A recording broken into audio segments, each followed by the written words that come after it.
Sir ये जो आज इकट्ठे हुए हैं सेक्टर 32 हॉस्पिटल में, ये हमारे पब्लिक हेल्थ जो विभाग है, जो इंजीनियरिंग डिपार्टमेंट है, उनके हमारे पब्लिक हेल्थ विभाग के साथी हैं, जिसमें एसी प्लांट, गैस प्लांट और सीवरेज और फायर विभाग के हमारे साथी हैं। सर ये इकट्ठे इसलिए हुए हैं क्योंकि इन वर्करों की जो सैलरी है वो हर महीने 15-15 तारीख के बाद आ रही है।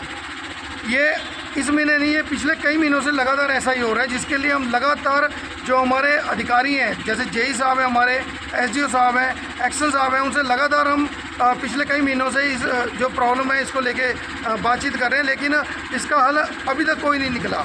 तो इसी परेशानी को लेकर आज जॉइंट एक्शन कमेटी की ओर से ये सभी जो वर्कर हैं इकट्ठे हुए हैं, सिर्फ और सिर्फ सैलरी के मुद्दे को लेकर। आज 15 तारीख हो गई है और वर्करों की तनख्वाह अभी तक नहीं आई है, और इसी को लेकर आज वर्करों ने और जॉइंट एक्शन कमेटी ने अनाउंस किया था कि अगर 12 बजे तक तनख्वाह नहीं आती तो यहाँ पे सभी वर्कर काम बंद करके अपना धरना प्रदर्शन करेंगे।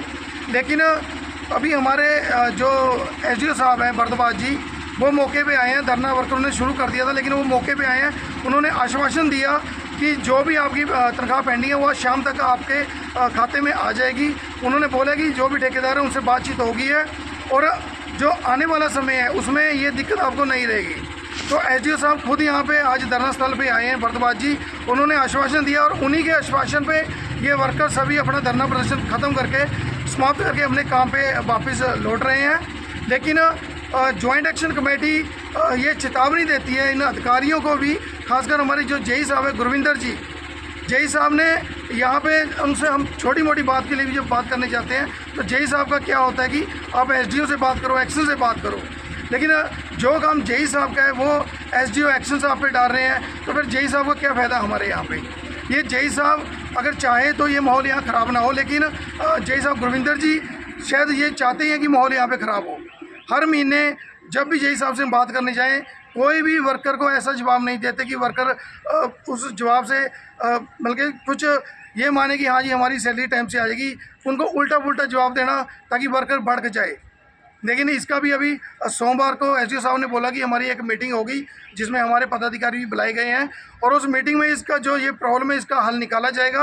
अगर आज एसडीओ साहब ने बोला कि अगर तनख्वाह नहीं आती है आप सोमवार से आप बिल्कुल काम बंद कर दो, हम आपको नहीं बोलेंगे, लेकिन आश्वासन दिए हैं, और इसी आश्वासन पे हम सभी कर्मचारी जो यहाँ पे इकट्ठे हुए हैं उनका जो आश्वासन है उसको मानते हुए आज अब काम पे जा रहे हैं। लेकिन साथ में ये भी चेतावनी दे रहे हैं अगर तनख्वाह नहीं आती तो सोमवार को ये सभी कर्मचारी अपनी ड्यूटी पे सेक्टर 32 हॉस्पिटल में नहीं आएंगे, ये सेक्टर 9 में चीफ इंजीनियर साहब के दफ्तर के सामने जाके प्रदर्शन करेंगे।